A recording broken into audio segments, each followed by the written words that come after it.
Mira, ¿ves? Ya se cortó. ¿Eh? Ya se cortó. No te decía. Ignorar. ¿Por qué?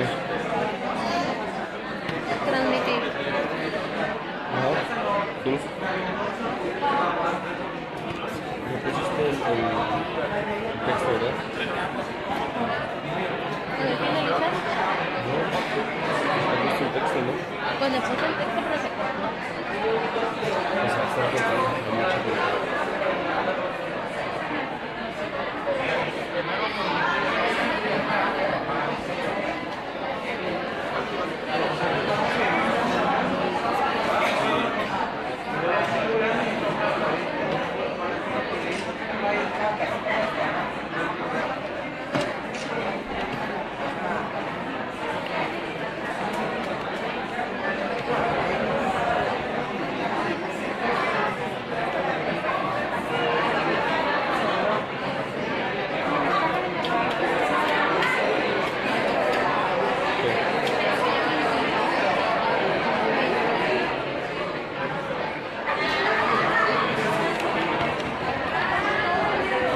Que se vean todo.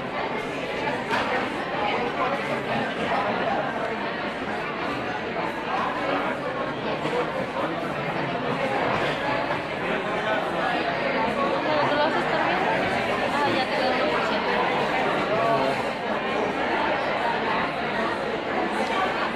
Tenemos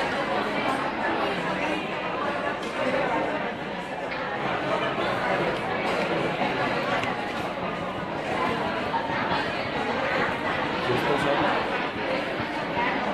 ¿Lo pausa? Pausamos. ¿Se puede? No, porque se tiene que cortar directo. ¿Sí? No, pues así, déjalo. Ya venían para acá, ¿no? Mira, si tú ves que en ese sentido se ve ahí.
Pues sí.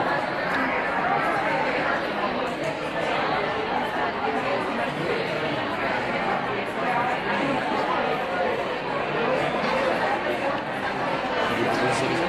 No, se puede minimizar para seguir grabando.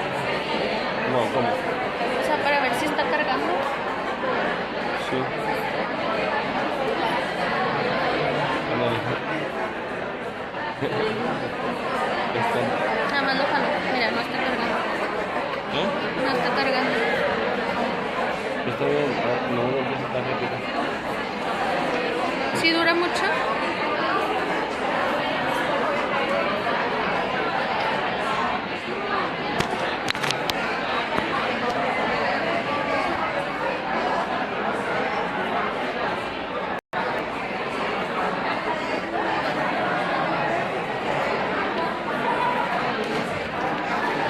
Pues si quieres cortar la grabación. Pero es que se va a cortar el texto. En lo próximo que grabemos.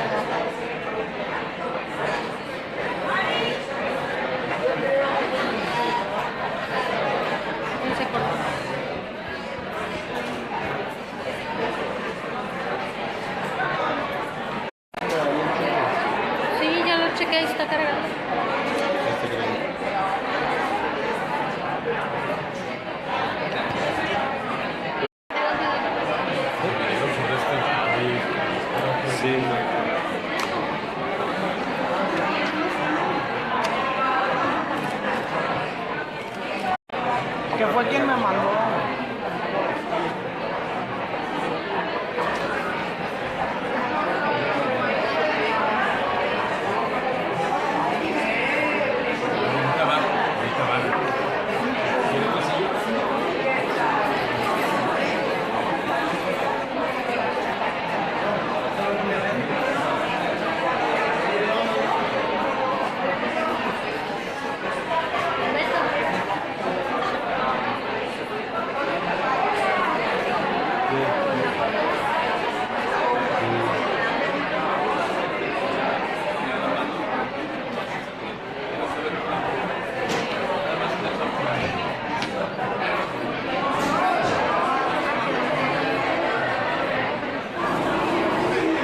No tienes datos.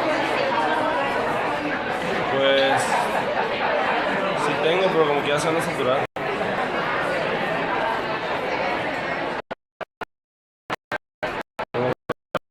Completamos. ¿Por qué?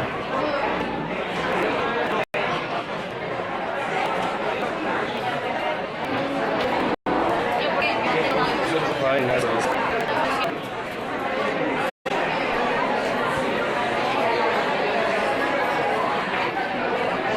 Ya saben, Miguel lo está viendo. Saludos, Miguel.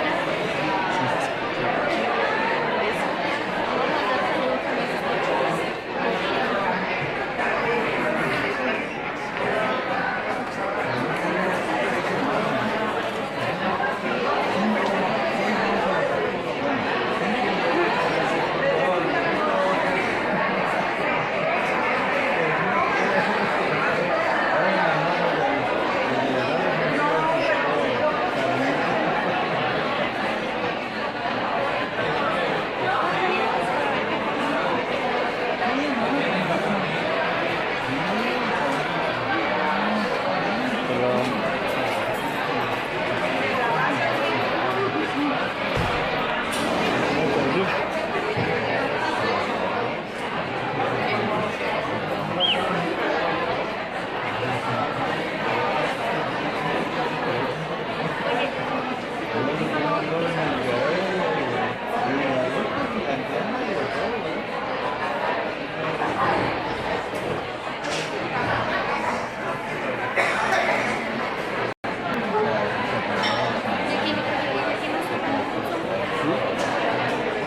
¿Para qué? El Zoom, no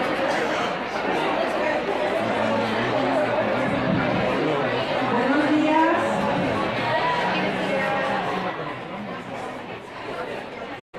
Buenos días. Buenos días. Sean todas y todos bienvenidos. Les damos la más cordial bienvenida. Saludo con afecto y mucho respeto. Y le doy la más cordial bienvenida a nuestra invitada Amelia Valcárcel a la Facultad de Filosofía y Letras de la Universidad Autónoma de Nuevo León. Amelia, es un verdadero honor y es un privilegio que una de las intelectuales iberoamericanas más destacadas esté hoy con nosotros en la Facultad de Filosofía y Letras. Quiero compartir con todos ustedes, nuestra comunidad lo sabe, pero quiero compartir contigo que la Facultad de Filosofía y Letras ha asumido un compromiso muy serio con respecto a los aprendizajes de nuestras estudiantes y nuestros estudiantes, con lo que tiene que ver con los estudios de género, en lo cual la Facultad de Filosofía y Letras tiene una larga tradición en las distintas áreas que aquí se conjugan de humanidades y ciencias sociales, y tiene un compromiso muy serio con el principio de igualdad y con los derechos de las mujeres. En ese sentido, nuestra facultad ha asumido su responsabilidad y desde el 2015 hemos estado trabajando desde educación continua con un programa que tiene que ver con educación en género, con un programa que tiene que ver con la formación tanto de estudiantes como actualización en el caso de los profesores en esta temática, porque consideramos que si bien el mundo tiene que cambiar y tenemos que construir un mundo en el que podamos convivir sin violencia, y en paz y en armonía. Esto no se va a lograr si no conseguimos cambiar la perspectiva y las ideas que el mundo en general tiene sobre las mujeres, sobre los derechos de igualdad, sobre el derecho de inclusión. Entonces, en ese sentido, la Facultad de Filosofía y Letras ha venido trabajando en este programa, que es uno de sus programas prioritarios, la educación en género. Aunque tenemos algunas asignaturas en los planes curriculares, le hemos dado un fuerte impulso a través de la educación continua a este programa. La conferencia que Amelia Valcárcel tiene a bien impartirnos y el conocimiento que nos va a compartir a través de la conferencia que se titula El humanismo feminista en el siglo XXI, responde a esta necesidad que ha identificado la Facultad de Filosofía y Letras para su comunidad. Quiero agradecer también al TEC de Monterrey, quiero agradecer a la Cátedra Alfonso Reyes y particularmente quiero agradecer a la doctora Ana Laura Santamaría por la amabilidad, por la disposición para que este evento se lleve a cabo en la Facultad de Filosofía y Letras. Quiero también compartir que este no sería la primera vez en que el TEC de Monterrey y la Facultad de Filosofía y Letras colaboran en proyectos de investigación o en proyectos académicos y culturales como es el que ahora nos convoca. Así que quiero agradecer ampliamente a la institución, al TEC de Monterrey, como lo dije, a Ana Laura y a la Cátedra Alfonso Reyes por esta posibilidad.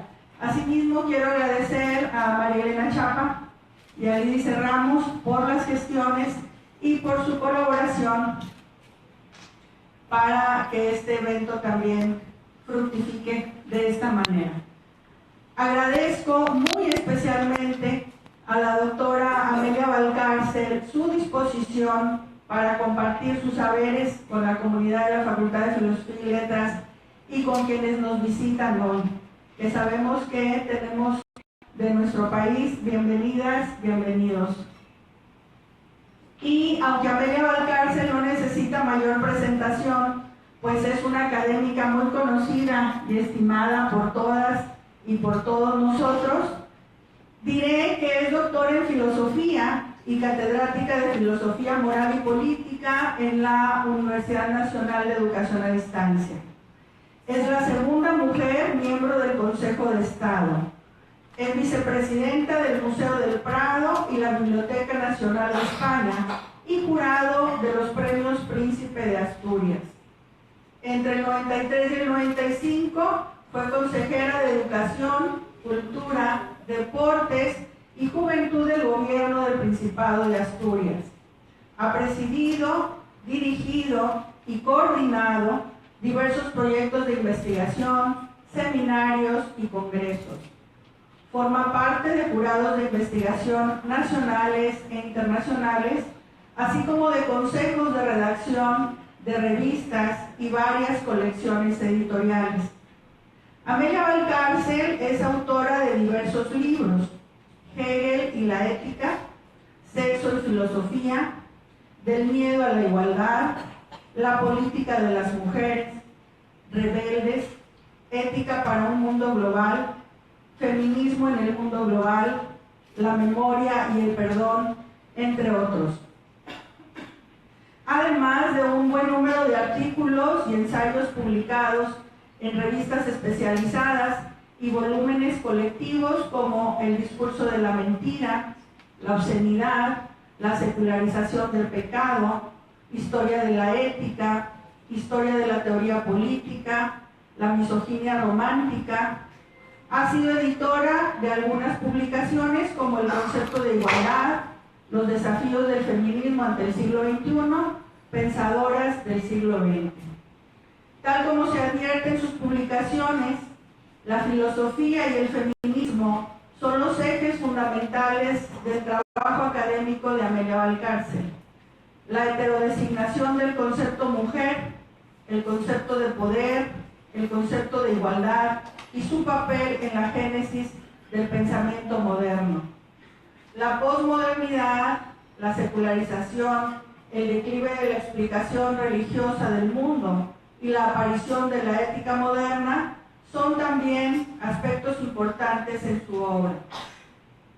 Uno de los rasgos que definen su pensamiento feminista es la tematización del feminismo dentro de la historia canónica de la filosofía política. Hoy, en la Facultad de Filosofía y Letras de la Universidad Autónoma de Nuevo León, tenemos el privilegio y el honor de contar con la presencia de una de las 50 intelectuales iberoamericanas más destacadas. Querida Amelia, la Facultad de Filosofía y Letras es tu casa. Un aplauso para Amelia.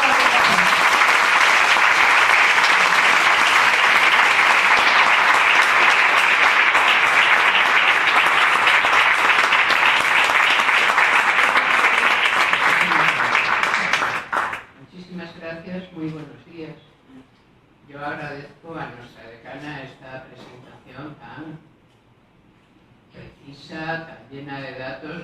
Hubo un momento en que estaba diciendo, por favor, no puede ser, vamos a ser más breves. Pero el fondo está bien. Ustedes, quienes están aquí, por su mayor parte, estudian humanidades, ciencias humanas. Y cuando alcancen una cierta edad, habrán alcanzado también un currículum que también será extenso. Y eso será lo que hayan hecho en este mundo traidor y lo que se lleven puesto. O sea, que bien está, aunque solo sea una vez cada tanto, ¿no?, recordarlo.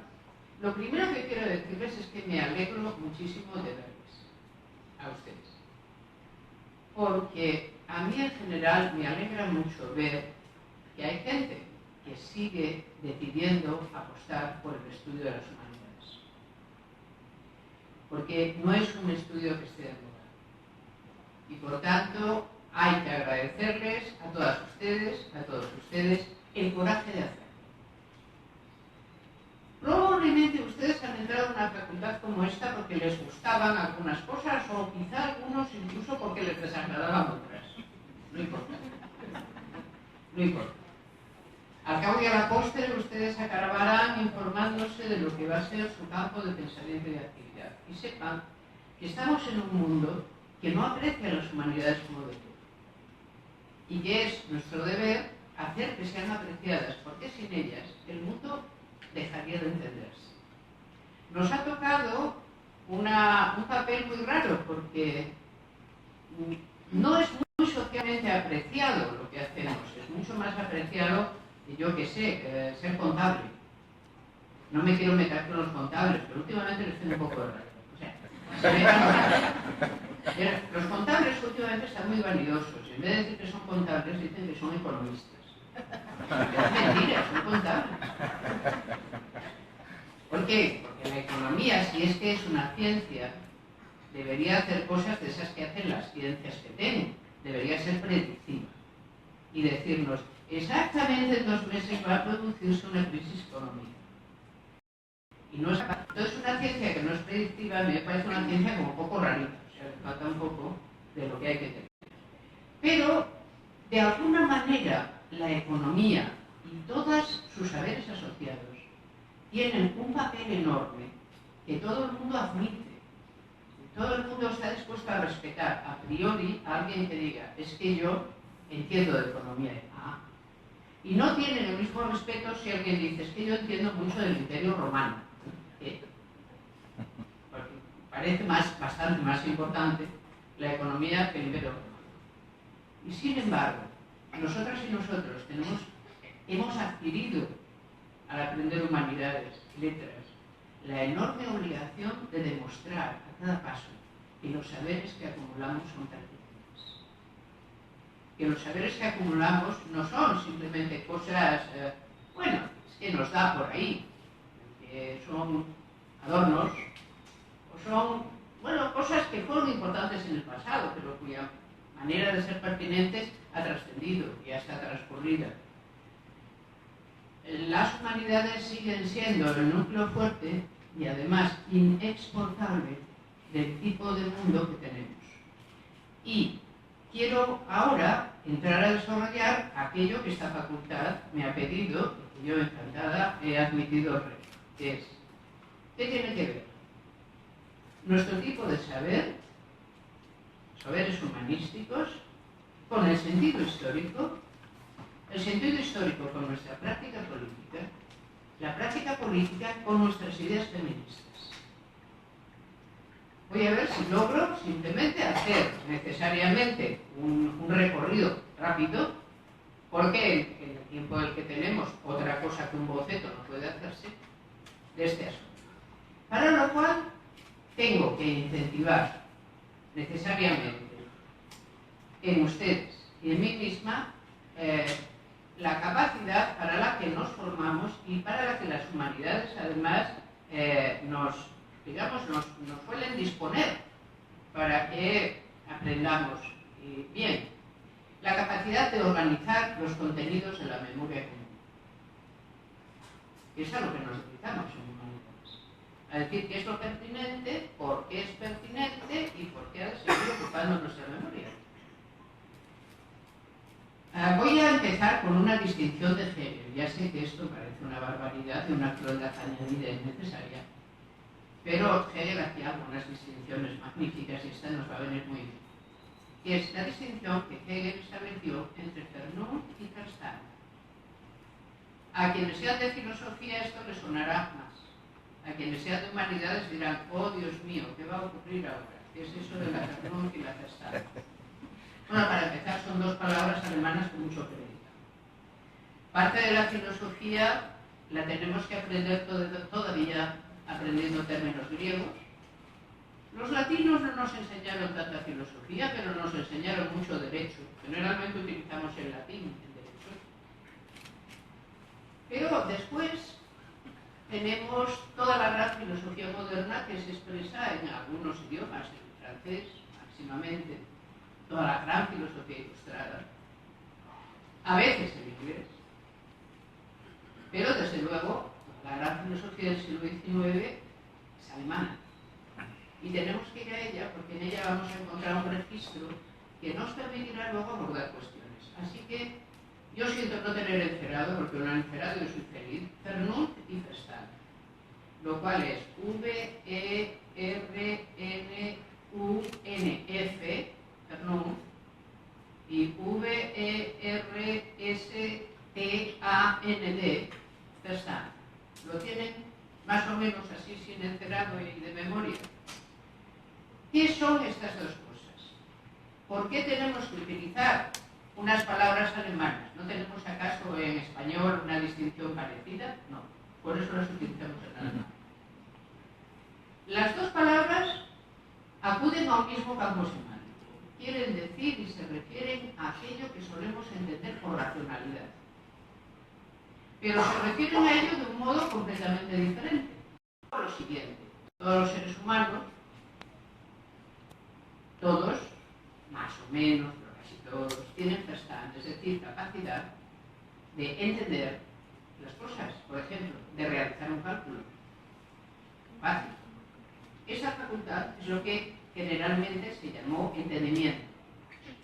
El entendimiento o la estimativa, pues es esa cosa que te dice que 4 por 2 son 8, que 9 entre 3 son 3, que te permite hacer un tipo de razonamientos rápidos, claros y fácilmente demostrables.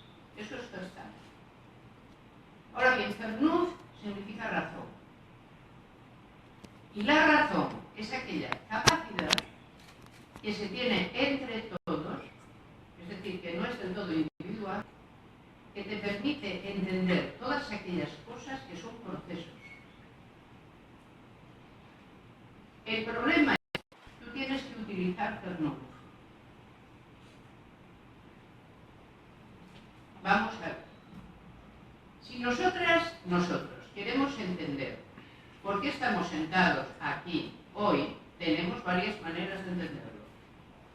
Una de ellas es meramente subjetual e individual. Estoy sentado o sentada aquí porque primero me levanté por la mañana, si no esto habría sido de todo punto imposible, Segundo, no tenía ningún plan mejor. Tercero, después de todo me dije, a lo mejor no está mal del todo. Luego me pensé, me hago un curso donde yo simplemente explico por qué he tomado una decisión. Eso no necesita ni a la cresta. Eso ya, porque yo me lo explique a mí mismo, misma, ya queda claro. Eso es lo que me explico. Eso es un razonamiento especioso de por qué alguien está en un determinado lugar. Mi pregunta no es esa. Mi pregunta es, ¿por qué estamos situados y situadas espacialmente de esta manera en este lugar quienes estamos aquí? ¿Y desde cuándo esto es posible? ¿Qué hacemos varones y mujeres sentados juntos en un ambiente, perdiendo nosotras el pudor y ellos, vete tú a saber qué, al estar en semejante compañía, que es una compañía que no hay que propiciar, y atendiendo además a una especie de discurso abstracto, en vez de estar nosotras haciendo lo que debemos hacer, que no es esto, y ellos haciendo otra cosa que deben hacer, que ellos sabrán la que es, porque a nosotras no nos incumbe. Para la mayor parte de las sociedades, no solo la nuestra en nuestro pasado, para muchas sociedades actuales, una reunión de los dos sexos en un solo ámbito para simplemente escuchar una palabra de saber es una cosa entre una aberración y algo que no se entiende del todo bien.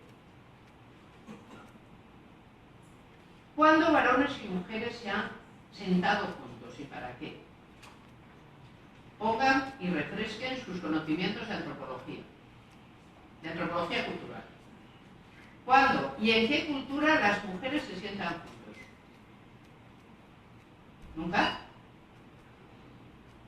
Incluso las culturas sumamente, por así decir, cortas en el sentido normativo, lo primero que norman es siempre el espacio y el tiempo de cada sexo en función del sexo.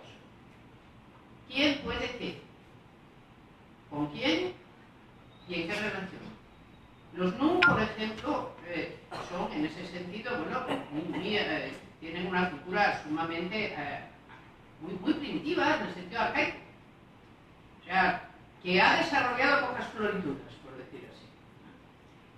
Lo primero que harán al ir con su relativa transhumancia, al ir a ocupar un lugar, será dividir dónde pueden estar los varones y dónde las mujeres. O sea, cuál es el espacio que cada sexo tiene que ocupar, de la misma manera que cada sexo tiene obligaciones diferentes. Las mujeres tendrán que ponerse a hacer la choza, los varones irán quizá a recoger las hojas que permiten hacerla, pero no la harán. Hay una división de funciones completa y esa es la nuestra tan extraña, que ha llegado a la conclusión de que varones y mujeres pueden utilizar el mismo espacio para hacer lo mismo, y que esto no significa merma del pudor de las mujeres. Piensen incluso, hay un espacio en el que claramente mujeres y varones han estado juntos antes, la iglesia, el templo. Pero piensen que la iglesia o el templo, varones y mujeres están juntos pero están separados. Los varones, en el caso del cristianismo, utilizan el lado del evangelio, llamado, y las mujeres el lado de la cristo. Y además hay una cosa más notable todavía. En tiempos carolingios, todavía en la iglesia se daba el beso de la paz. Y ahora lo hemos resucitado, hace relativamente poco, el Concilio Vaticano II. Y sucedió que una mujer, por lo visto, no de muy buen crédito, se dio el beso de la paz con una mujer, por el contrario, de excelente buen crédito y de la familia imperial. Entonces hizo que eso tampoco pudiera ser hecho. Primero, para asegurar la honestidad, varones y mujeres ocuparon la iglesia, por supuesto, ellos en el evangelio y es en la epístola, pero se hizo un muro en el medio. Un pequeño muro que permitiera guardar el pudor. Y después se significó a las mujeres que no tenían buena fama con vestimentas especiales para que ninguna mujer que la tuviera pudiera con ellas mezclarse de ninguna forma. decir, las mujeres que no cumplían la norma, o dicho de otra manera, que cumplían otra norma, eran significadas claramente para que fueran reconocidas. La idea es, las mujeres claro que pueden estar juntas, el cristianismo, esas bromas que a veces ustedes encontrarán en internet, en Facebook, en Twitter, se dice o dijo el obispo de no sé dónde que las mujeres no tenían alma, y cosas de estas son tonterías. O sea, obispos los ha habido muy raros, pero casi nadie ha llegado a tal límite de estupidez. Esas cosas no son así. El cristianismo es una religión bastante peculiar que nace en un momento históricamente muy evolucionado y entonces es difícil que mantenga ese tipo de cosas. El cristianismo además ganó la partida a una de las formas religiosas de la antigüedad con la que tuvo que disputar y la ganó precisamente porque admitía mujeres cuando disputó con el mitraísmo y venció. El mitraísmo era un culto exclusivamente masculino. Pues bien, siempre se ha admitido en el cristianismo que en el templo las mujeres puedan estar al lado de los varones, pero nunca mezcladas. Porque esta simple mezcla en que nos encontramos quiere decir que estamos asumiendo la idea de igualdad. Entiendan, una idea no es simplemente algo que tenemos en la cabeza, es sobre todo algo que hacemos. Si no consiguiéramos la idea de igualdad, esta manera de sentarse no sería posible. Estaríamos utilizando normas espaciales diferentes. Si por el contrario hacemos esto, ¿desde cuándo lo hacemos? Por eso les pregunté, ¿desde cuándo pasa esto que nos está pasando aquí ahora? Y ahora viene de nuevo la Ferstand y Fernand. Para entender una cosa que es un proceso, tenemos que entenderla mediante una razón procesual que necesariamente nos la va a explicar en términos históricos. Nos va a explicar el cómo y desde cuándo y por qué. Porque la humanidad no nace aprendida. Cada cosa que usamos para pensar ha sido pensada por alguien y la hemos heredado a justo título porque era útil para seguir pensando. Pues bien, la idea de que tenemos que pensar como procesos determinado tipo de cosas no surge hasta Montesquieu, pensador del que supongo que están al menos relativamente bien informados. Hasta entonces, por el contrario, lo que entendemos por pensamiento, por capacidad de abstracción o por filosofía es un tipo discursivo que está muy radicado en la Verstand. Hay que entender que es un concepto, hay que entender si ese concepto se concilia o no con otro, hay que entender la serie de oposiciones del cuadrado aristotélico que forma la estructura de la lógica, pongamos por caso. Esas cosas se entienden en Montesquieu. Cuando Montesquieu escribe l'esprit des lois, espíritu de las leyes, lo que dice es lo que hace, lo que inventa, lo que nos hace es un modo nuevo de entender el mundo. Y es, si yo quiero entender cómo funciona esto, tengo que entender cómo ha llegado a ser. ¿De dónde viene? ¿Cómo era? ¿Qué ha pasado antes? ¿Y cómo ha llegado a ser? Porque si entiendo todo ese proceso, voy a entender qué es la cosa. Porque hay cosas que son procesos. No se pueden entender como 3 y 4, 7. Hay que entenderlo mediante un tipo de razonamiento mucho más largo y probablemente más difícil. ¿Quién lo hace bien? Ah, eso no es tan fácil, porque que 3 y 4, 7 sabe todo el mundo si esté bien o si está mal. Pero si yo trato de explicar un hecho histórico, puedo tener versiones compitientes. ¿Quién lo explique? Entonces, ¿cuál va a ser la buena? Aquella que esté mejor. Directamente, que esté mejor. Que explique más y que tenga más capacidad predictiva en cuanto a lo que explica. Donde intenta, en su magnífico libro, El Esprit des Lois, yo les diré que yo, cuando tengo a veces, yo últimamente hace 10 años que solo me dedico a un tipo de investigación, que es a la investigación de las formas religiosas. Todas. Lo cual quiere decir tanto las 3 religiones monoteístas como las religiones asiáticas, etc. Mucho menos de religiones extintas. Más de religiones que estén eficazmente operativas.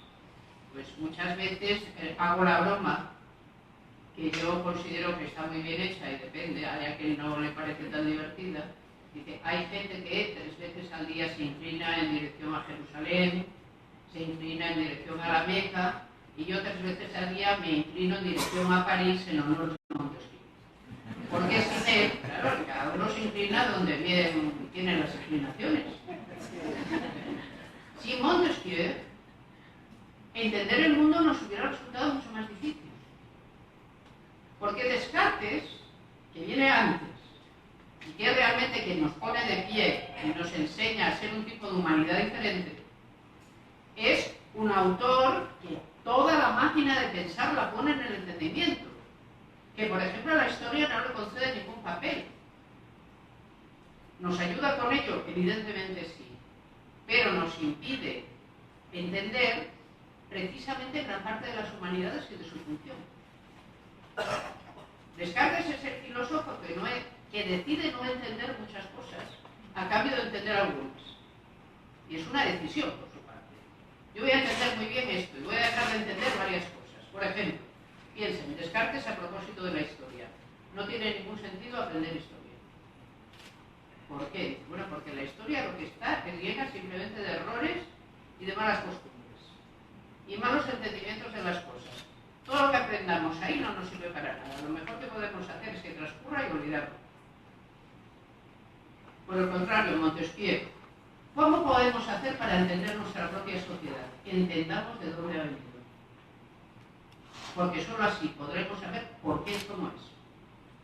Y eso te obliga a hacer un tipo reflexivo que es totalmente distinto. ¿A qué te obliga? A que los datos son típicos de las humanidades. Ustedes a veces se pueden quejar de justo título. ¿Por qué me he metido yo en una cosa que exige tal esfuerzo de memoria? Por ejemplo. Siendo así que habría otras carreras y licenciaturas en las cuales el razonamiento tiene mucho más que ver que la memoria. ¿Por qué es tan importante la memoria de las humanidades? Porque no recordamos meramente nombres, o no recordamos fechas, recordamos procesos a los cuales estamos dando un nombre y a los cuales sabemos situar en una fecha y además lo mejor que podamos para poder entender qué ocurría exactamente en un momento histórico. Y eso nos lleva a una cosa asombrosa. ¿Ustedes se han dado cuenta de que el pasado cambia muchísimo? Que es de lo que más cambia. Y el pasado, ¿cómo va a cambiar? Está cerrado. El pasado se acabó, ¿no? Nuestra manera de narrar el pasado cambia prácticamente cada generación. ¿Por qué? Pero no suponíamos que el pasado no era importante. ¿Por qué? Porque cada vez que alguien quiere hacer algo en el presente, se va a avalar para darse legitimidad para hacerlo, interpretando qué ocurrió en el pasado y por qué ella o él está aquí. Y por qué es pertinente que siga. Somos, y de alguna manera estamos, enormemente implicados con el pasado. Pues bien, quiero explicarles, si puedo, hasta qué punto el feminismo es una cosa del pasado. Porque últimamente, no sé, pero se lleva a decir aquello de esto tan nuevo que hay que se llama feminismo. Será nuevo para usted, que estaba pensando en todo esto. ¿Cuándo podemos decir nace el feminismo? En el momento barroco, en Descartes. Voy a situárselo en Descartes porque, primero, porque es así. Hay dos precedentes de lo que podríamos llamar la teoría feminista, el discurso feminista, previos a Descartes. Uno es Christine de Pizan, pónganse en 1403, y y luego recuerden al otro grande, a Montaigne. Los buenos a veces empiezan por M, ya no sé si a mí de Martínez vaya sintiéndose bien. Vamos bien y tal. Traemos una de las cosas que hay que llevar, una buena M por delante.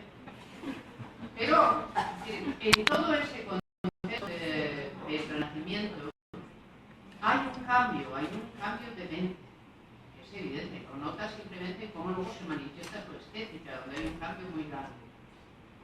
Pero ahí podemos encontrar autoras que que digan cosas como, bueno, no está bien cómo son tratadas las mujeres, igual que lo hace Cristina Pizarro. Pero no nos encontramos realmente delante del feminismo. Nos encontramos delante del feminismo cuando se utilice discursivamente una de las categorías políticas modernas para grabar un discurso. Si, por ejemplo, como en Christine de Pizan estamos diciendo Dios Todopoderoso no está de acuerdo en que las mujeres sean tratadas por debajo de su dignidad, no estamos ante un discurso moderno, estamos ante un discurso de justificación religiosa. Por ejemplo, quizá ustedes sepan que el 8 de marzo tuvo una gran celebración en España. Hicimos una huelga realmente extraordinaria, pero una enormidad. ¿Y a ustedes qué les parece que el cardenal Osoro, es cardenal, en fin, ¿qué más?, de España, dijera que la huelga era legítima y que la Virgen María era feminista, como todo el mundo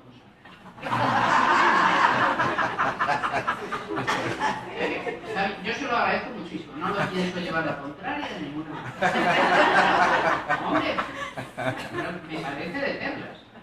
Pero imaginen, este es un tipo discursivo totalmente diferente. Si dices, es que Dios quiere esto, que si dices, no, es que la recta razón pide esto. ¿Cuándo empieza el discurso sobre cuál es la recta razón? ¿Quién lo pide? Descartes. Porque Descartes, como se ha deshecho del pasado, así, además, de una vez, es capaz de afirmar lo siguiente. Bueno, del pasado hemos heredado muy malos usos. Y todo lo que no entendamos, todo lo que no sea una idea clara y distinta, lo podemos ir abandonando. Porque solo vamos a admitir las ideas claras y distintas. Porque esas son la recta razón. Y entonces un discípulo suyo puede decir, Purán de Lava, a poquísimos años, de decir, bueno, ¿de dónde hemos heredado que las mujeres tienen que estar sometidas a los hombres y que son peores que ellas? Peores ellas, de que son de peor calidad. ¿De dónde ha salido esto? Es una idea estúpida, arrastrada en el pasado, con la que tenemos que acabar. Eso, si la filosofía de Descartes no puede decirse. Eso en el discurso religioso no entra. Aunque el señor cardenal declare en este momento que Nuestra Señora es feminista, Nuestra Señora ha tardado en volverse feminista el tiempo que Descartes tardó en hacerse popular en la mente occidental. Por lo menos. Es decir, ha tenido que seguir el mismo camino que hemos seguido todos.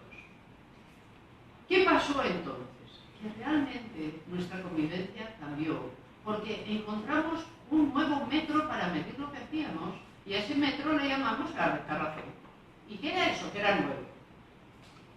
Pues la recta razón era una cosa que el individuo podía cultivar si simplemente se apartaba de las explicaciones estúpidas de los fenómenos.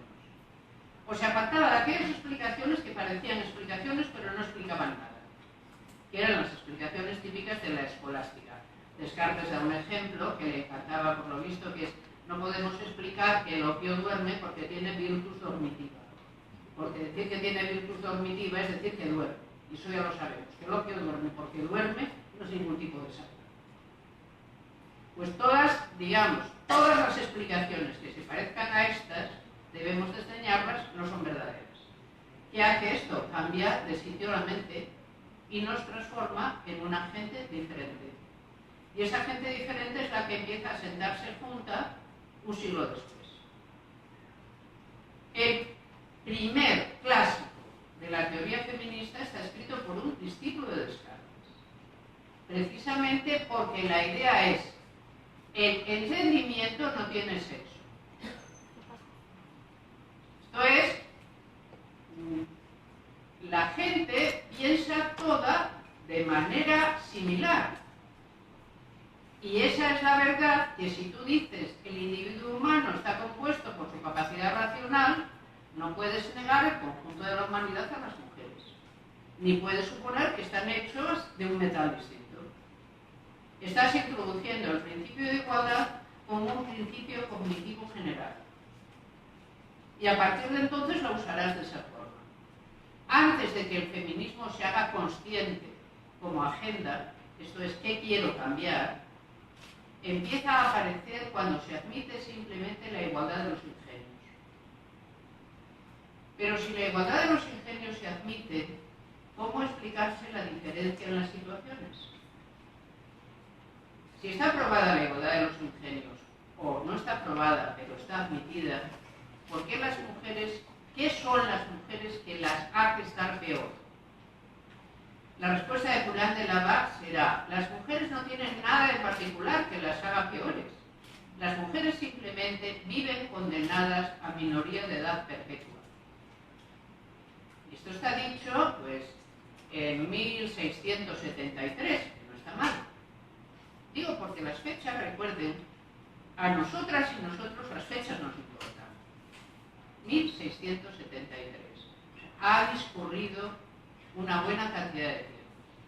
Puede ser que alguna de ustedes todavía se encuentre con alguien que le diga, pero ¿de cuándo acá? Y ya saben, desde 1673. No hay que esforzarse mucho, no puedes decir desde el paraíso original porque ese mito no es tuyo. Pero si puedes dar una fecha, pues la das. Pues más o menos desde este momento. Hombre, con su debate, ¿no? Pero no quieras tampoco imponerte más. Que tuvo cierto debate el asunto, pero más o menos hacia 1673 ya estaba allí puesto. El problema es que la humanidad puede poner una cosa, pero desde que la pone hasta que la hace, ¿cuánto tiempo suele pasar? ¿Vale? Esa también es nuestra especialidad. Explicar por qué no hay cosas de sentido común. Es decir, que nos puede parecer de sentido común algo cuando lo hemos admitido todos. Pero mientras todos no lo hayamos admitido, aquello es una cosa que está en debate y ya se verá. No hay nada de sentido común en los negocios humanos, porque no hay nada que sea 3 y 4, 7. Que las mujeres deben tener los mismos derechos y oportunidades que los varones. ¿Por qué? Caramba, porque tienen la misma capacidad de entendimiento. ¿Y qué? ¿El y qué es posible? ¿Y qué? Primero, Dios nuestro Señor no está de acuerdo con esa cosa en particular, porque todavía no se había convertido Dios al feminismo. Y faltaba un poco, o sea, tiene que andar si nos acompaña en todo, vienen a acompañarnos en esto también, no pasa nada. Bien, entonces, ¿desde cuándo Dios nuestro Señor no está de acuerdo? Por lo contrario, nos ha explicado muy bien la cosa que viene en el texto bíblico. Estaban, recuerden, nuestros primeros padres en el paraíso, Eva se equivocó de lo que fuera, y entonces todo el mundo al allá, y lo tuvo claro: os moriréis, que no os ibais a morir, sufriréis, que no sufríais, tendréis que ganar el pan, caerás con dolor, todas las maldiciones, una detrás de otra. Este texto ha sido muy significativo para la gente durante más de 1000 años. Y para mucha gente lo sigue siendo. Es más, es un texto con el que se explica qué hacemos aquí, qué pintamos aquí. Somos, por lo tanto, aquellas personas que nos dedicamos a las humanidades, las enemigas naturales de la explicación religiosa del mundo. Pues siento mucho decirles que sí. Sí. Por lo menos hasta que las religiones no admitan, pero lo han hecho, someterse a sí mismas a la crítica y ver sus propios textos como productos históricos, que tienen que ser analizados mediante hermenéutica histórica, para dar razón de qué son. Es totalmente diferente de decir, ese texto explica una verdad revelada que no se puede cambiar, y lo de Adán y Eva es verdad y faltaría más, y en efecto pasó, y el mundo tiene 5000 años, que decir, este texto es un texto de una sociedad agrícola y explica realmente los modos de vida agrícolas que están fijados allí y cómo ha habido un paso desde unos modos de vida previos donde estos han transformado a la humanidad. Ese punto de vista mucho más hermenéutico es el punto de vista de la religión culta a día de hoy. No nos dirá que sus textos son verdades ilimitadas, nos dirá que sus textos tienen hermenéutica histórica, pero que aún así trasladan un tipo de sabiduría que tenemos que tener y apreciar. Y en efecto así lo hacemos. ¿De qué somos entonces enemigas las humanidades? De las explicaciones planas de los propios textos históricos. Y del fundamentalismo, eso siempre. Miren, ustedes se habrán dado cuenta de que tenemos un cierto problema con el Islam. pues llamarle algo. Aquí tienen menos problemas, pero les juro que en Europa, que nos quedan más cerca, tenemos más problemas. Tenemos un severo problema de terrorismo. ¿Por qué se produce el fundamentalismo? Fundamentalismo no es creer con mucha vehemencia una cosa. Decir, yo es que creo tanto que yo mismo me asombro de todo lo que creo y lo mucho que lo creo a todas las horas del día. No, fundamentalismo es creer que la verdad revelada que está en los textos sagrados es la verdad que tiene que regir nuestras vidas por encima de cualquier acuerdo, constitución o código civil o penal. Porque la verdad ha sido explicada por el mismo Dios y no hay manera de cambiarla, no tiene interpretación. No se puede interpretar, es entera verdad que no hay más. ¿Cuándo salió el cristianismo del fundamentalismo? Con la Ilustración. Cuando el propio cristianismo se hizo ilustrar. Cuando admitió la hermenéutica histórica. ¿Hay algunas religiones que no han llegado todavía a esa fase? Por supuesto que sí. Pero para nosotros, nosotras, Occidente, nuestra cultura está en gran parte reposando en saber que la explicación religiosa del mundo ya no es la explicación que vamos corrientemente a admitir. Es más, ¿cuál es nuestro problema? Que tendemos a, primero, dar la explicación científica del mundo como una explicación mucho más pertinente, por supuesto, que la explicación religiosa. Un ejemplo será fácil, y si a ustedes les duele una muela, ¿qué prefieren? ¿Encomendarse a Santa Apolonia o ir a su dentista? Santa Apolonia tenía mucha mano con esto de las muelas.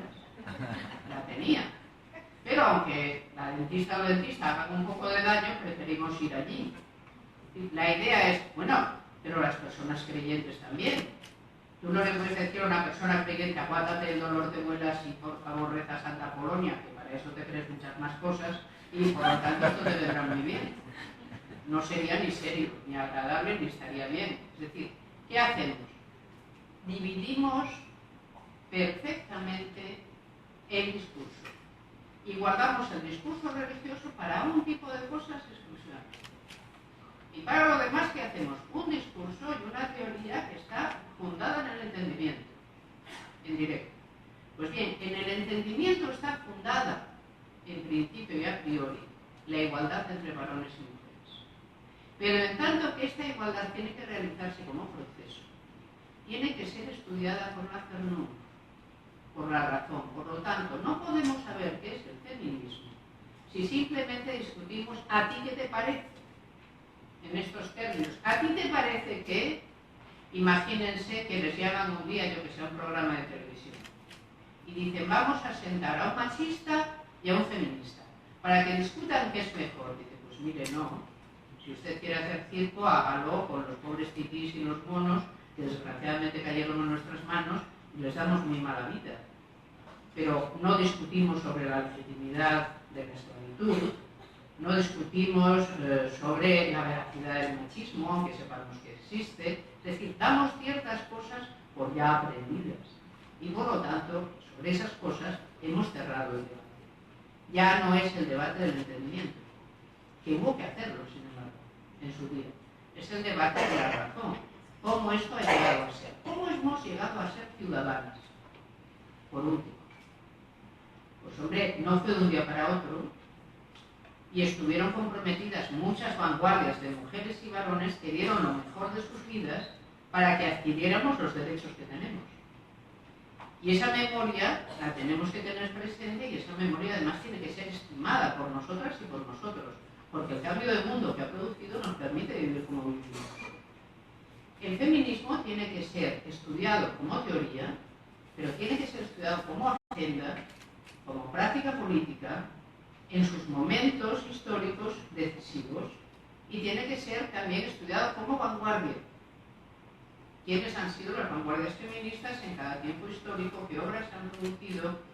¿A qué problemas se enfrentaron? ¿Cómo lograron o no resolverlos? Porque, entre otras cosas, recuerden, el planeta no vive todo en el mismo tiempo. Y la agenda del feminismo está abierta por páginas muy diferentes, dependiendo del lugar de la Tierra en que nos encontremos. O sea, esto también, quiero decirles algo muy simple. El feminismo, aparte de una emoción que nos vincula a nuestro sentido de la justicia y que nos hace ver que ciertas cosas son injustas y por lo tanto no las deseamos, nos producen un desagrado emocional y moral muy fuerte. El feminismo va de estudiar en directo. O sea, no va simplemente de sentir determinadas emociones que tienen que ver con nuestras emociones políticas.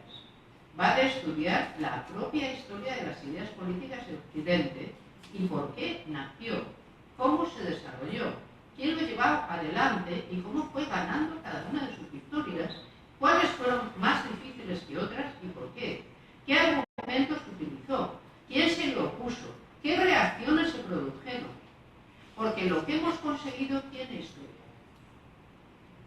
Y esa historia tiene que ser conocida por nosotros, o si no, estaremos todavía situados en el nivel de entendimiento donde creemos que las ideas que luego hacen mundo aterrizan solas porque caen en paracaídas desde el cielo y a ciertas horas de la tarde. No estaremos aprendiendo lo que tenemos que aprender, que es justamente cómo se han producido, cómo han llegado a ser y por qué ha sido más fácil en unos lugares que en otros hacer las cosas. Yo creo que casi lo mejor que podíamos hacer es que yo diera final ahora esta presentación para que pudiéramos hablar pormenorizadamente en un diálogo de cuestiones de la actualidad completa, porque el feminismo, recuerden siempre, es 4 cosas. Cuando ustedes se enfrenten a cualquier contenido que tenga que ver con el feminismo, tienen siempre que registrar 4 niveles de análisis.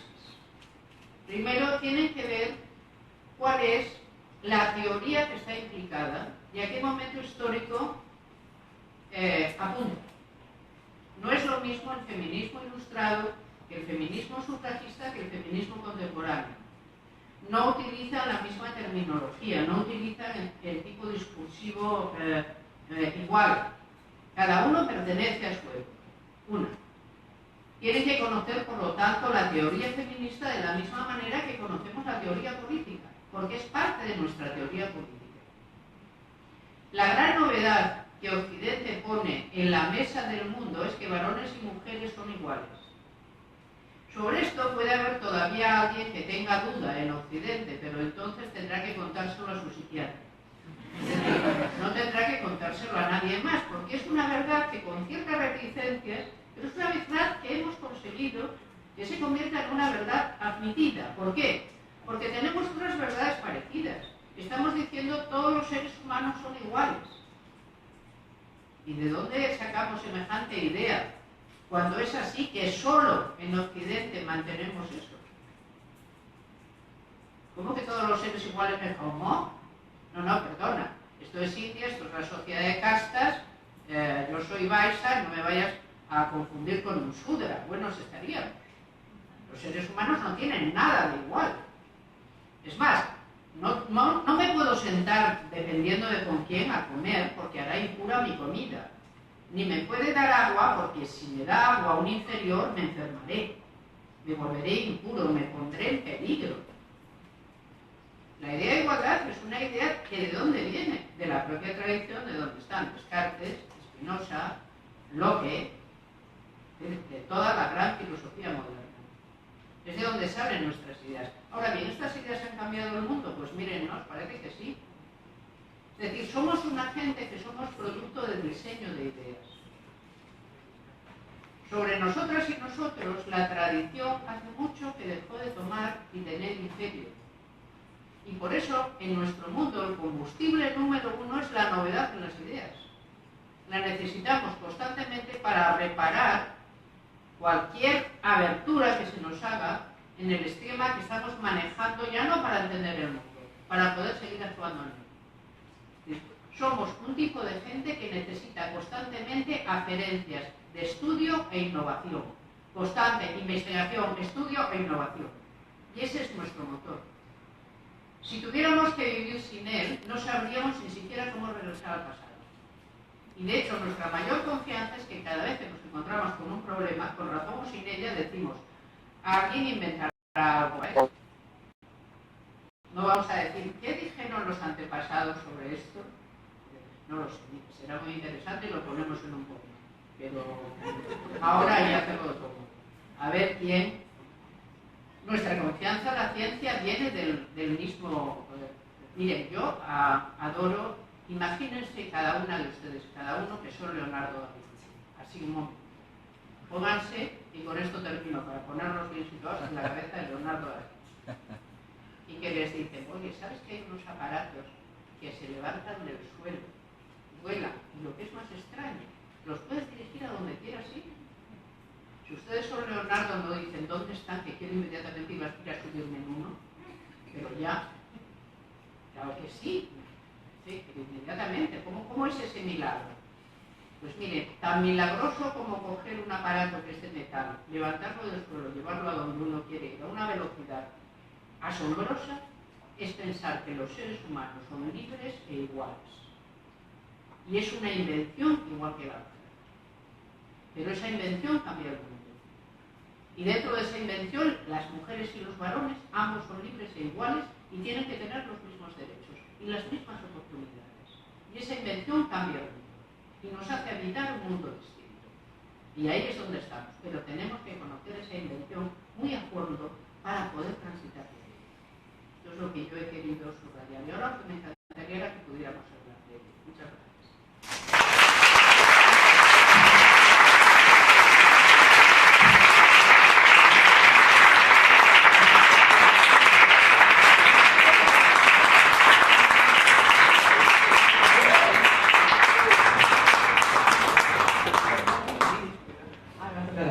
Bien, chicos o chicas, después de estas brillantes palabras que nos traen aquí un poco ya volando en las invenciones de la Facultad de Filosofía, pues veo muchas ideas volando por aquí.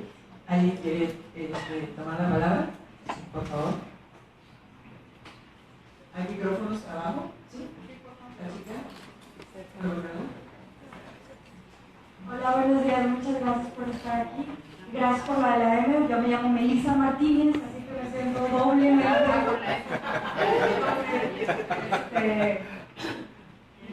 Hace justo un momento nos hablaba de los 4 niveles de argumentos cuando hablamos de feminismo, pero solo nos mencionó el primero, que es el de las teorías que están implicadas y de los momentos históricos.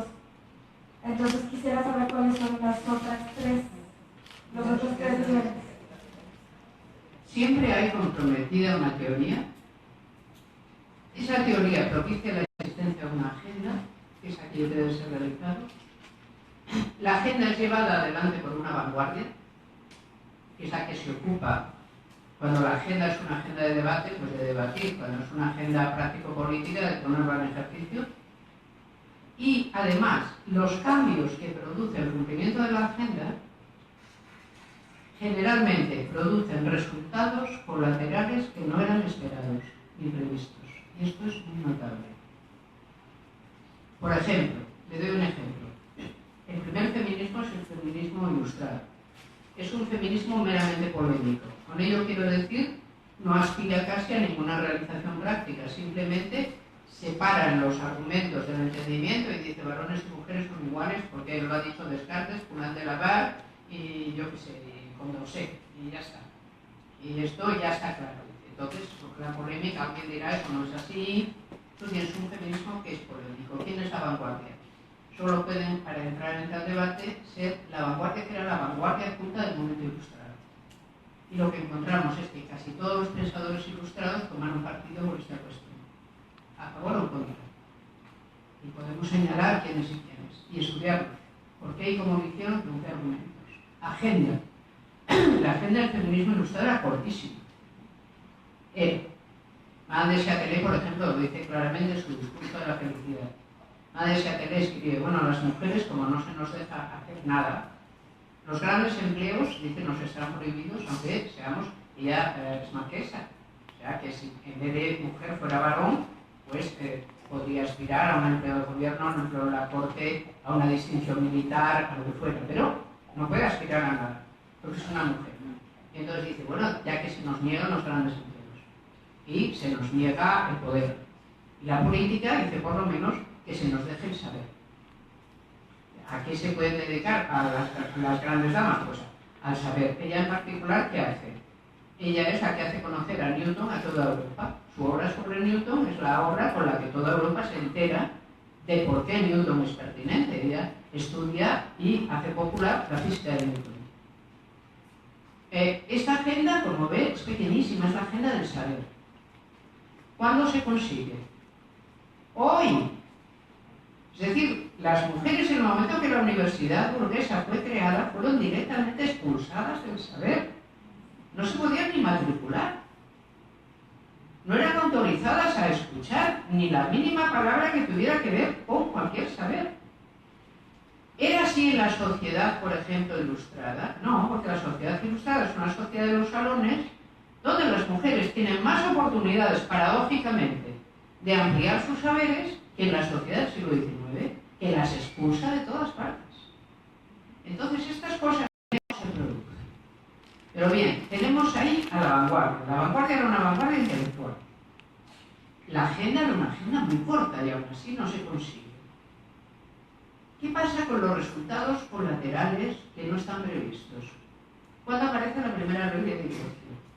En la Revolución Francesa. ¿Había luchadores feministas por la asistencia del divorcio? No. Pero en eso se acaba concretando. ¿Van a ser las mujeres las que aprovechen mejor y las haga más felices la asistencia del divorcio en ese momento? No lo sabemos. Hombre, siempre es mucho mejor estar sola que mal acompañada.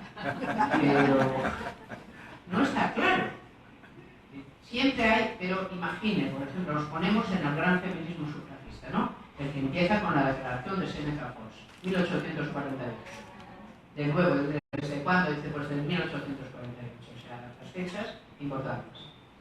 ¿Qué consigue? Nada menos que, ¿cuál es la vanguardia? La vanguardia ya es más fuerte, y la vanguardia son todas aquellas mujeres que han conseguido una relativa educación. Una relativa educación puede decir que tú te encuentras a una esclava negra recientemente liberada, pero que sabe leer y escribir, y entonces eso ya es bastante, como para que forme parte del movimiento, ¿no? Tienes ahí. ¿Qué tienes ahí? Bueno, pues tienes a una gente que ya empieza a decir y a salir a la calle, y a hacer pancartas, y a presentarse como un poder alternativo, o un poder de disenso respecto de la política formal. El gran movimiento sufragista tiene una vanguardia que es mayor que simplemente la clase culta del periodo ilustrado. ¿Cuál es la agenda? Pues todo lo que nos permite estar a día de hoy sentadas aquí. Los derechos educativos, los derechos civiles y los derechos políticos. Todo lo que tenemos a día de hoy nos lo ha conseguido el sufragismo. Y sin sufragismo no estaríamos aquí. No lo digo simplemente para que les estemos muy agradecidas y las pongamos en un altar, que también. O sea, si lo ven ustedes bien, pues cogen a un par de sufragistas y les ponen un altarcito en casa. Tampoco está mal. Pero no hace falta. Es decir, lo que hace falta es sabérselo. ¿Qué pasa cuando el sufragismo consigue todas estas victorias? Que la posición de las mujeres evidentemente empieza a cambiar.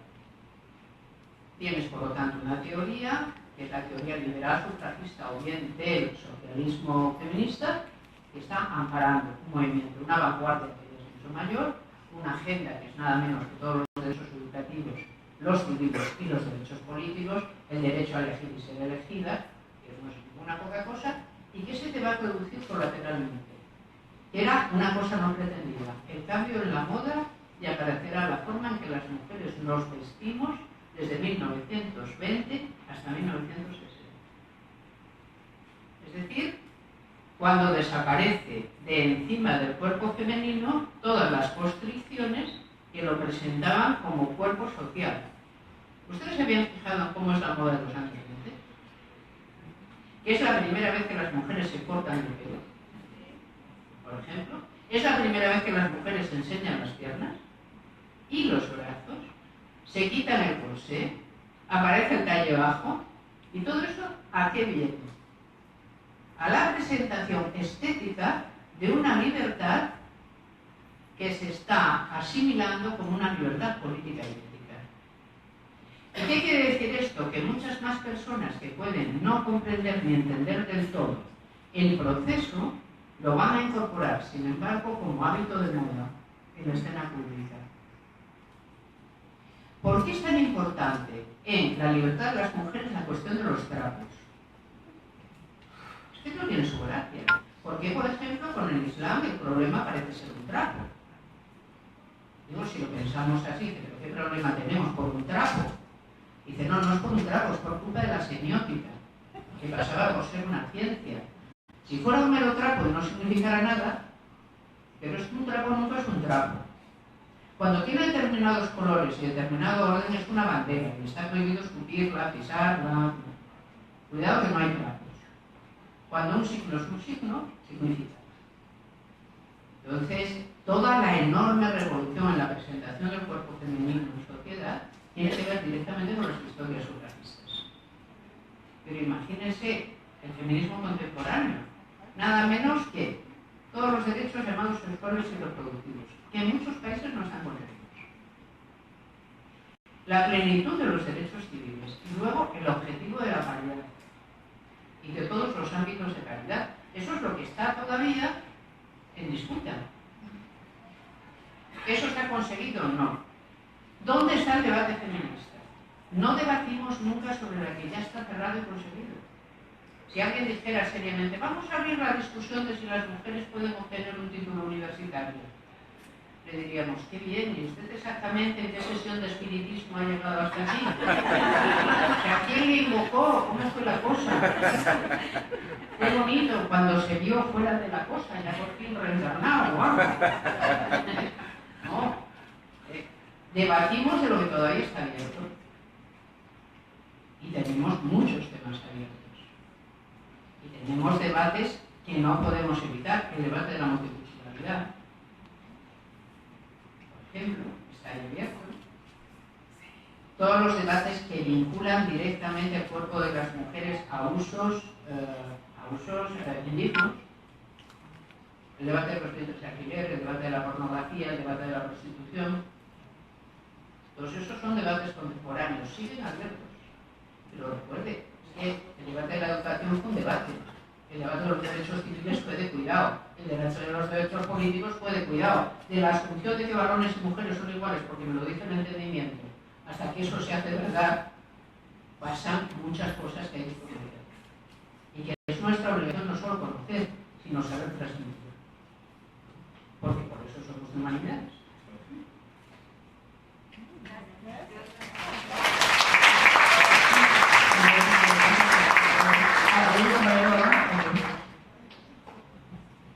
Luego sigue acá adelante. Atrás, ¿hay otra pregunta? Y mi pregunta es también a su consideración, ¿cuál es el papel de los hombres que tienen que desempeñar a favor del feminismo? Esto en un contexto donde existen mujeres expertas en masculinidades, pero cuando hay hombres, muy pocos, que quieren introducir el feminismo, existe como un cierto grado de retismo para los hombres en estos estudios feministas. Depende.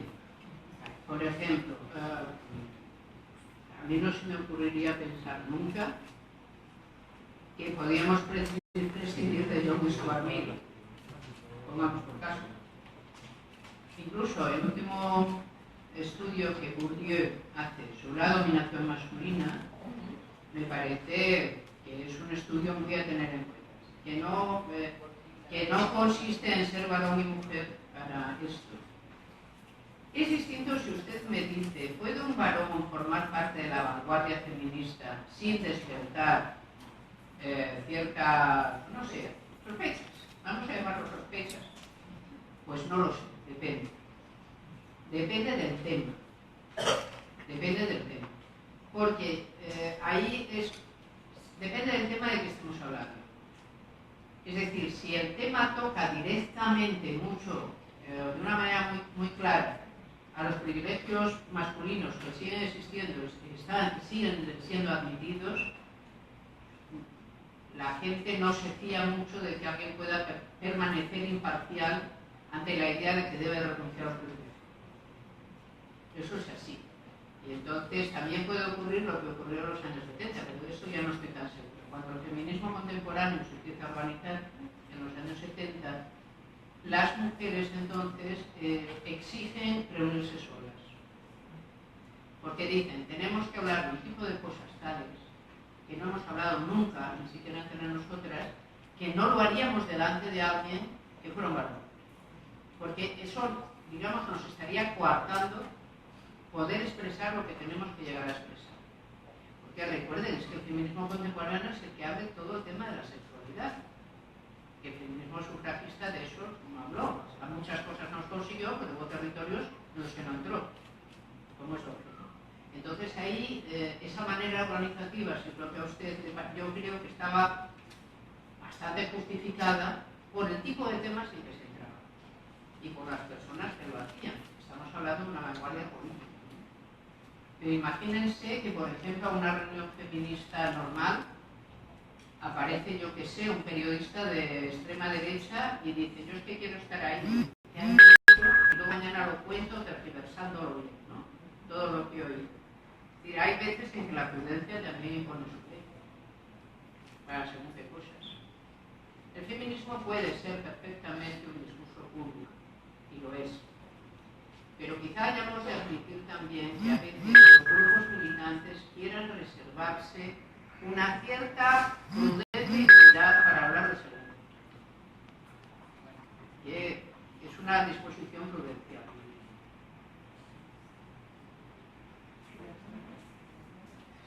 A ver, compañera, yo creo que vamos a aceptar que las hagan y luego y les pensaremos este tiempo. Yo quiero transmitirte una pregunta, en este caso le presto mi voz a Rubén Claustro, que estuvo ayer con nosotros y que te tenía una pregunta y que la quería hacer hoy, pero no pudo venir, estoy yendo ahí por el Facebook. Y tiene que ver con la pregunta anterior, quizá nos ayude, porque yo creo que esto de preguntarnos si el feminismo de las mujeres y los hombres todavía está muy poquito respondido. Y él te hace la siguiente pregunta: ¿cuál es el territorio que nos invitas a que exploremos los hombres? ¿Y qué nuevas preguntas tenemos que comenzar a hacernos para que el feminismo entre justo en un humanismo, donde dices que tiene que ser de todos? Es la pregunta de él. Le doy su saludo también. Gracias. ¿Alguien más? Bueno, aquí yo. Aquí yo luego. Si querían, pues otra pregunta. Una pregunta rápida. ¿Qué hacemos con algunos grupos que quieren entrar a debatir temas que ya están cerrados? Específicamente estoy hablando de todas las personas que hablan sobre la ideología de género. Atrás, ¿quién había levantado la mano? Allá está la ahí.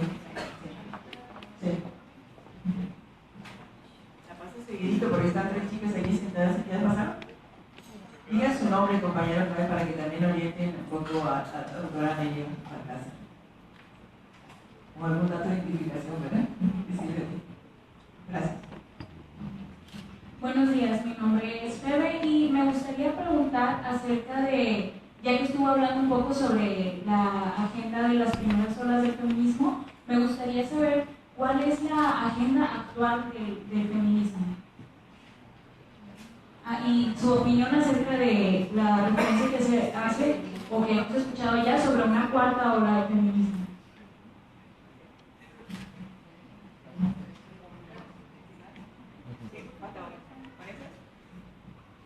Una última pregunta ya. Isa. Por favor, aquí. Por donde está el muro.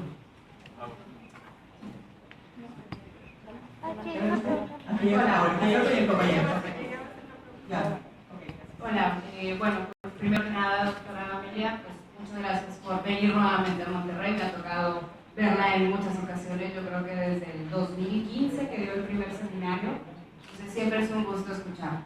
Mi pregunta va en relación al lenguaje incluyente. Aquí en México se han dado muchos avances, tenemos una ley incluso general, ley de igualdad de hombres y mujeres. Se ha hecho el cambio en instituciones muy importantes como lo es el DIF, ahora es Procuraduría de Protección de Niños, Niñas y Adolescentes, pero nos falta mucho en este tema. Entonces me gustaría saber su opinión sobre la importancia del lenguaje incluyente y por qué ha sido tan difícil que la Real Academia Española lo pueda aceptar en estos términos, ¿no? Gracias. Ahí la última del compañero. Nada más conocer su opinión. En este caso, nuestro país, que está viviendo un proceso electoral y se elegirá presidente de la República, observamos en sus discursos una ausencia de la agenda de género y también un fuerte conservadurismo en cuanto a todo lo que tenga que ver con el avance de los derechos de las mujeres. ¿De qué manera podríamos, como sociedad, y en este caso, qué podemos esperar de estos candidatos y candidatas en el tema de género? Muchísimas gracias. Voy a empezar, me veo obligada a mezclar algunas de las cuestiones, pero voy a empezar por la última, porque es, digamos, una actualidad concreta.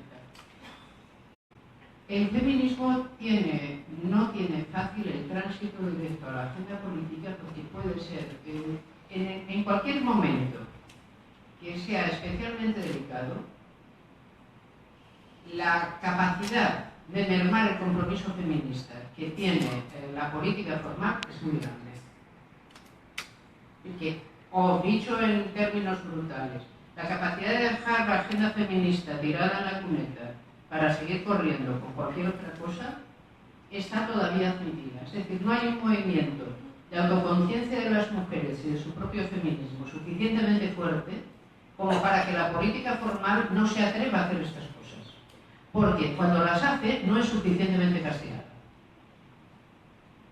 No hemos llegado al grado de autoconciencia en el cual alguien diga, bueno, esto cuidado porque se enfada. Entonces hay que llevarlo con calma. Es todavía relativamente fácil enfadar a las mujeres. No tiene los altos costos que podría llegar a tener enfadarlas. ¿Cómo? Pues simplemente olvidándolas. Como dice, yo no me dirijo a la generalidad. ¿Quién es la generalidad que queremos colocar? A ver si entramos en términos. No. Y ahí yo creo que ahí lo que hay es que afirmar mucho mejor mediante el saber. Yo creo que el saber es el gran instrumento con el que contamos. El saber y la capacidad de argumentación. Tenemos que, digamos, probar la justeza de las propias posiciones para que no puedan ser fácilmente desalentadas mediante simplemente la obliteración. No va a pasarme nada si de esto no lo entiendo. Sobre todo porque muchas veces, pero esto ya es otro asunto, podemos encontrar en la política movimientos reactivos. Ustedes, por ejemplo, imaginan que el triunfo del presidente Trump no ha tenido que ver nada con una reacción viril brutal de los varones, digamos, con menos oportunidades, contra una política que creen demasiado concesiva, con cosas que no entienden ni aceptan. Hay muchas cosas que están implicadas. Entonces hay que estar bastante alerta, porque en efecto, digamos, esa capacidad de abandonar la cuneta la agenda feminista es fuerte. Y claro, tiene que ser nuestra capacidad de ciudadanía que lo haga más difícil, no es tan fácil. El asunto de la capacidad de los varones para implicarse en el feminismo tiene que ver con su capacidad para implicarse en la ciudadanía general. Y en la idea de que la democracia es muy exigente. Entonces, no podemos esperar normalmente de personas que sean sumamente conservadoras que entiendan que el feminismo es algo que falta en su modo de entender el mundo. Porque no está a su lado. Por el contrario, pensarán o nos hablarán en términos de la familia, la autoridad bien constituida, el mundo como estaba antes, que estaba muy bien, y no como ahora que no se entiende, y ese tipo de cosas. Y ahí tenemos que saber que hay siempre depositada una inercia contra el relativo desentendimiento de la novedad que nuestras mismas posiciones significan. ¿Qué pasa con los varones? Ojalá hubiera muchos sumamente inteligentes y aliados, porque necesitamos gente feminista, la verdad es que mucha. Miren, para ganar batallas difíciles no se puede ir sin nada de reparo. Hay que ir bastante lo mejor que se pueda. Y desde luego yo agradezco y estimo muchísimo cuando veo que una persona, varón o mujer, de buena inteligencia se pone al lado de la buena causa, porque se va mucho mejor teniendo a gente a favor que en contra. O sea, que amén y aleluya y todas las expresiones de ese jaez que se nos ocurran. O sea, bienvenidos, amén y aleluya. Con todo, tendremos algún que otro debate, estoy segura de que sí, porque nadie puede renunciar de todo lo que es.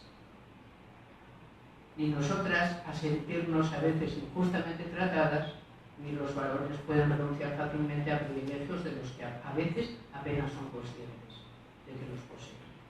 Todavía. Esto es así.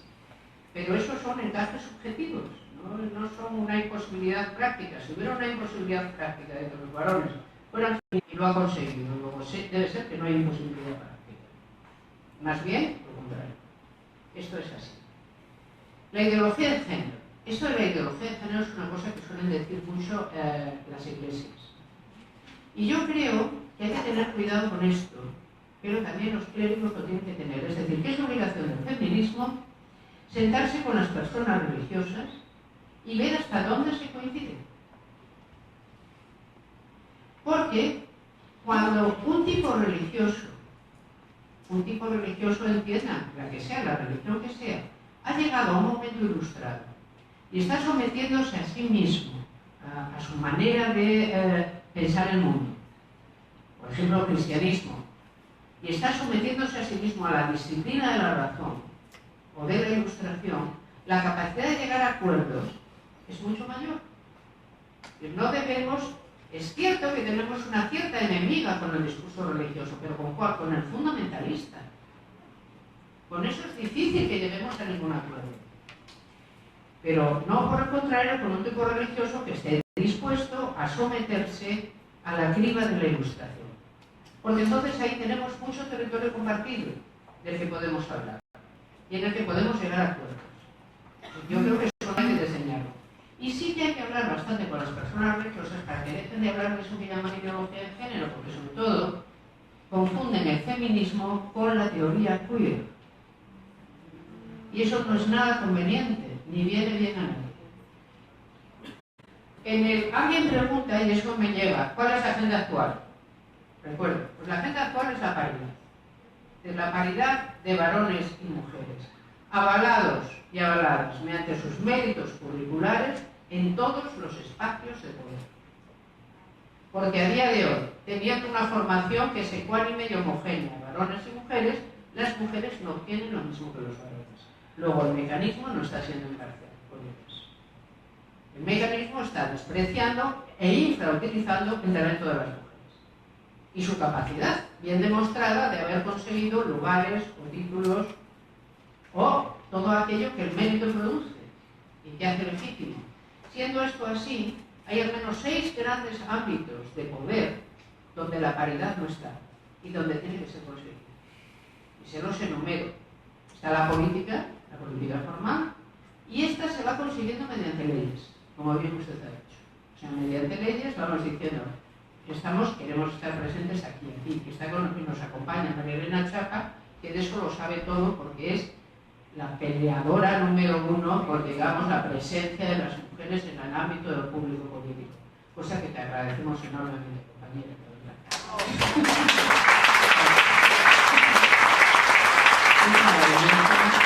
Es maravilloso poder contar con ello. El ámbito de la política es resistencia a la paridad también, pero ¿qué pasa? Que es un ámbito público, que está bajo el escrutinio de lo público. Entonces ahí hacer pases mágicos es... Hombre, hay gente que lo logra, pero es más difícil, porque estás bajo el escrutinio público. Pero piensen, todo el conglomerado enorme económico y empresarial. ¿Cuántas mujeres conocen dirigiendo realmente la economía de las grandes empresas o de las grandes corporaciones bancarias? Eso está casi todo en manos masculinas. Vamos, las mujeres que están ahí son poquísimas y están ahí por familia. Es decir, porque tienen cartera familiar y entonces están en representación de sí mismas como herederas de ello. Pero difícilmente una mujer, aunque sea muy buena en eso, sube hasta los escalones más altos de estas grandes corporaciones económicas. Entonces, hay un ámbito de paridad donde es muy difícil entrar porque es un ámbito muy opaco, además, el ámbito de poder político. Quiere ser opaco, además, adrede. siempre lo es, y quiere seguir siendo si puede. Y difícilmente se somete a escrutinio, ni siquiera de la política. Más bien prefiere utilizar la política para decir puede. O sea que ahí tenemos una cosa que será dura de conseguir. Piense en los grandes medios de comunicación. ¿Cuántas directoras de grandes diarios, programas, editorialistas, formadoras de opinión conocen? Yo he dirigido varias tesis doctorales sobre la presencia de las mujeres en el mundo de los grandes medios de comunicación y no llega al 4% en los puestos de poder. En el conglomerado en el que estamos, el saber poder, las grandes academias, las universidades, las que tal, ¿cuál es la presencia de mujeres, por ejemplo, en las cátedras? En los organismos de gobierno universitario, como rectoras, etc. Justo la empiezan a tener ahora, pero este ámbito nuestro ha sido sumamente resistente a la presencia de mujeres. Esto es así. Piensen en el ámbito de la creatividad. Este es más fuerte todavía porque se nota menos. ¿Dónde están todas esas mujeres en las cuales estamos delegando que sean las que fabriquen los contenidos que mañana reconoceremos como las grandes obras de creación humana? Más bien la idea que la gente sigue creyendo y mantiene en el fondo sin darse cuenta es la creatividad es una cosa de los varones. Pero ¿cómo se logra que esto sea así? No dándoles oportunidades a las mujeres. En directo. Yo soy pintora. Dice, sí, vale, ¿has hecho la comida? Y no, es que estaba pintando. No me des la lata, fulanita. Haz un poco aquí lo que tú tienes que hacer y luego ya pintas. A modo de... ¿Quién pasa la criba? Pues a veces pasa la criba una figura. Una. Y nada más. Pero generalmente el ámbito de la creatividad no es nada amigable con las mujeres. Porque la idea de genialidad la seguimos asociando con la divinidad. El genio es el genio masculino. Si la palabra genio ni existe. Y eso me lleva a la última pregunta. ¿Por qué hay palabras que no existen? A mí se me ocurrió hace 2 décadas, porque una lleva tratando años, escribir un artículo en España diciendo, pues eso, bromeando un poco así, con cierta mala intención, sobre bueno, que por algo no existiría la palabra genio. Entonces un académico de la lengua muy serio me respondió que no existía por necesidades gramaticales. Y lo decía con toda seriedad, como se cree por la verdad. Que no existe necesidad gramatical. Dice, o sea que existe modisto y no existe genia por necesidad gramatical. A ver si lo entendí. El lenguaje no es la vida. Cuando cambia la vida, la lengua va detrás. ¿Por qué es tan fuerte la resistencia en la lengua? Porque la lengua es lo que todos y todas conocemos. Es el saber más fuerte que tenemos. Nunca olvide, la primera ciencia fue la gramática. Antes de que naciera ningún saber, la gramática apareció en Grecia. Y entonces, para todas y todos nosotros, la lengua, la gramática, el lenguaje, es una cosa que es como si fuera una extensión, que lo es, de nuestro cuerpo. Y cuando tocas algo ahí, inmediatamente saltan chispas. Las chispas van primero y la argumentación va después. Es decir, alguien le puede... ¿Recuerden cuando una ministra española dijo miembro? La que se armó en aquel país. O sea, era muchísimo peor que si hubiera declarado la independencia de cualquier lugar. ¿Cómo se le ocurría decir aquello? Si solo es que ha utilizado una vocal más abierta en vez de que más cerrada. Ya, sí, ya. Estas a que vienen, que querrán. Y eso primero es, digamos, la cólera. Y luego viene la explicación. Por ejemplo, cuando te dicen, bueno, es que esto del lenguaje inclusivo es que se tarda mucho. Porque hay que decir ellos y ellas. Y los niños y las niñas. Y empiezan a hacer caricaturas, porque realmente nadie habla el lenguaje inclusivo de esta manera. Entonces empiezan las caricaturas. Los vascos y las vascas, los niños y las niñas, ellas y ellos, los ratones y las ratas, y como quien se haya cogido ese reguero, hay dificultad para pararlo, porque se suele emocionar y empieza a correr, ¿sabes? Ay, Dios mío, ya se cree que tiene razón y esto va mal. ¿Qué es lo que te acaban diciendo? Primero viene la cólera, insisto, luego viene el razonamiento. Generalmente te dicen, es que el lenguaje es económico. El principio de economía rige el lenguaje y Lo que se está haciendo es hacer un lenguaje repetitivo que no es económico y por lo tanto el hablante no lo asumirá. Yo eso lo oí seriamente en mi Consejo de Estado, que es lugar al que yo pertenezco y realmente tengo una lástima, al director de la Academia de la Lengua que se sienta enfrente de mí, en un sitial de enfrente. Y dijo muy serio, el que era entonces director, es que el lenguaje es económico. Y entonces yo pedí la palabra a nuestro presidente y le dije: excelentísimo señor presidente, permitiría a esta consejera que se dirigiera al excelentísimo señor. O sea, pedí todos los títulos para demostrar que el lenguaje era económico. El lenguaje no es económico.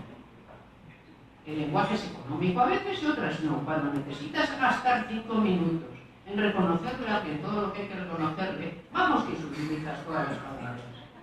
Pues si hay que reconocer a las mujeres presencia, habrá que utilizar las palabras que las hacen estar presentes. Ahora, ¿que eso levanta? Sí, pero ¿por qué es eso? Porque el lenguaje es una extensión corporal directa. Y es lo que todo el mundo entiende. La gente que no sabe geografía, ciencias sociales ni mecánica cuántica suele saberse los adverbios. Sabe hablar. Y entonces le estás hablando de algo que estima que es de su incumbencia total. Y que siempre lo oyó de una manera y por qué hay que cambiarla. Y se produce una enorme resistencia. ¿Cuánto duran las resistencias? Hasta que un uso, más o menos, toma fuerza suficiente y se instala. Alguien dice ahora, vamos a ver, piensen, que el lenguaje cortés siempre es un lenguaje que tiene en cuenta a las mujeres, porque la cortesía, cuando se inventó en la Baja Edad Media, consistió en tener en cuenta a las mujeres. Ese es uno de los grandes inventos, el invento de la cortesía. ¿A alguien le parece raro que cuando alguien se dirige a un auditorio diga señoras y señores? Nadie ha protestado nunca que se diga eso, ¿no? Es un término de cortesía. Dice, no, vamos a ser económicos. Señores, vosotras ya sabéis que estáis incluidas. Pues sí que te poéticos. Es decir, por allá van. Y cuando el uso cortés de señoras y señores se instala, a nadie se le ocurre que eso es ineconómico, se le ocurre que es cortés y que hay que hacerlo así. Y de la misma manera sucederá con otros usos. Y en nuestro idioma, además, tiene más interés, porque claro, nuestro idioma es que tiene masculino y femenino, pero piensen por ejemplo en el inglés, que no distingue, distingue por los posesivos. O sea, pues aún así tiene un problema de lenguaje no incluyente. Ahora, en las lenguas que tienen raíz latina como la nuestra, esto queda multiplicado por varios. ¿Por qué? Pero por eso es tan interesante también saber la gramática. Hay ciertas cosas que no las puedes argumentar bien tampoco si tus conocimientos gramaticales son frágiles. Es decir, viene bien avalarse en la gramática para ciertas cosas. Es decir, y mostrar que no son imposibilidades gramaticales, sino que están ahí a justo título. Porque si no, sí que te metes en, pues eso, digamos, debates que no tienen interés porque debates como si fueras tonto. Que no es plan, ¿no? No hay cosa que más rabia del feminismo debe evitarlo, es debatir como si fueras tonto. No, mire, si usted quiere debatir de tonterías, venga otro día. ¿Se acuerdan de las sociedades que tenían muy poco dinero? La gente vivía de la confianza. Entonces iba a la tienda y decía, ¿me fiará hoy usted para comprar, que ya le pago mañana? Y los de la tienda aprendieron que aquello no era muy todo seguro y ponían un letrero que decía, hoy no se fía, mañana sí. Pues en el feminismo muchas veces hay que decir, hoy no se discute esto, mañana. Sobre todo para ahorrar, porque el tiempo, como decía mi maestra Moros, es una magnitud escasa de usos alternativos. Entonces, puede ir por aquí o por allá, pero mejor no gastarlo todo.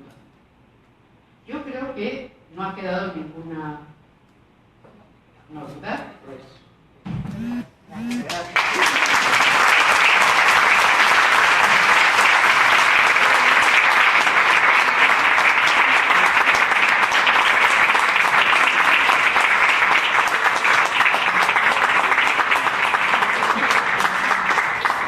Muchísimas gracias, Amelia Valcárcel. Ha sido maravillosa tu conferencia, escuchar las respuestas a las preguntas muy ilustrativas. Muchísimas gracias. Y bueno, yo creo que algo importante, fundamental, todo es importante y fundamental, pero yo me quedo con algo por mi formación en letras, que si queremos defender al feminismo, hay que saber gramática, ¿verdad? Muy bien, muy bien, muy bien. Y bueno, como es una tradición en la Facultad de Filosofía y Letras, vamos a entregarle el nombre de la comunidad de nuestra facultad a la doctora Amelia Valcárcel un reconocimiento por esta conferencia, magnífica conferencia, por este amable y cordial compartir sus saberes con todas y con todos nosotros. Muchísimas gracias, Amelia.